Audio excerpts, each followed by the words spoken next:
Let's go through the hidden magnesium deficiency symptoms. Number one, anxiety. I'm talking about a sudden anxiety that comes out of nowhere. There's no real reason to have anxiety and all of a sudden you feel anxious. It could also be a panic attack as well. You want to think about magnesium as your brakes, okay? And without magnesium, you have no brakes. So then you can't stabilize the nervous system. All right, number two, waking up at 2 a.m. This many times can be related to high levels of cortisol. Now, there's many reasons why people have cortisol in the middle of the night. It could be a blood sugar issue. It could be a stress issue. But one of the key things that magnesium does is it suppresses and it keeps cortisol under control. Now, a really classic deficiency of magnesium would be eye twitching. That's called tetany. It's a classic magnesium deficiency.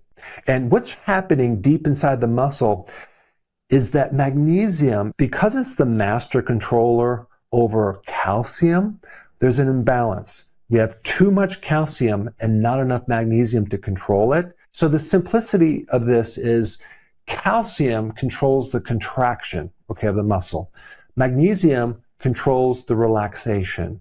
And if there's not enough magnesium, all you get is this contraction, this tetany. And it is the mineral to prevent calcification in your body. If you take a look at even heart attacks, for example, deep in your cells, you have calcium crystals building up in the mitochondria that then interfere with the normal contraction and relaxation. Magnesium will keep your joints from calcifying. Magnesium keeps the arteries from becoming stiff. I mean, think about how many people have high blood pressure as they get older, which many times is merely a magnesium deficiency. Migraines, headaches can be a magnesium deficiency. Think about how many people have muscle spasms. If you could just kind of scan your body and you have tight muscles anywhere, chances are you need more magnesium. Next one is heart pounding after eating. Magnesium is so important to relax the heart. Many of the heart medications really mimic the magnesium effect. So without magnesium, the arteries get stiff, they contract, blood pressure goes up. That can lead to atrial fibrillation, which is a very common and classic magnesium deficiency for which you need a lot of magnesium over a long period of time. And don't worry, at the end of the video, I'm going to show you what type of magnesium you should take and when to take it and how much to take it. And number 5 is feeling exhausted from thinking, right? Because at the very foundation of the creation of energy, you need magnesium in the mitochondria. So just thinking too much actually makes you tired, but magnesium can easily fix that. Our brain is only 2% of our whole body, but it uses 20% of the energy. Next one is random chest tightness. Now, you might be thinking heart attack, but if you're low in magnesium, you won't have that relaxation of the smooth muscle. Low magnesium allows calcium to go into the heart tissues and start to cause more contraction and more tightness. Next one, number 7, is sugar or carbohydrate cravings. So I've noticed when I put people on magnesium, many times they don't crave as much as they did before. And they're really surprised because they thought it was just a carb craving that wasn't connected to anything. But magnesium can greatly help reduce those cravings very easily. Next one is wired but tired. You go to bed and you lay there and you just can't get into a deep, restful, relaxed sleep. Magnesium helps calm the brain, calm the muscles. And without magnesium, your brain and your body just has this nervous energy. It can't relax. Another symptom that's related that I didn't put on this list is restless leg syndrome. That could be a magnesium deficiency too, where your legs are just full of energy and you need to either massage the legs or go for a jog in the middle of the night. I had that for many, many months. Last one, number 9, is feeling really heavy, like you feel like you're 200 pounds. It's like, what's going on? My legs are heavy. I feel like I'm trudging through water. What is going on? That is a magnesium deficiency.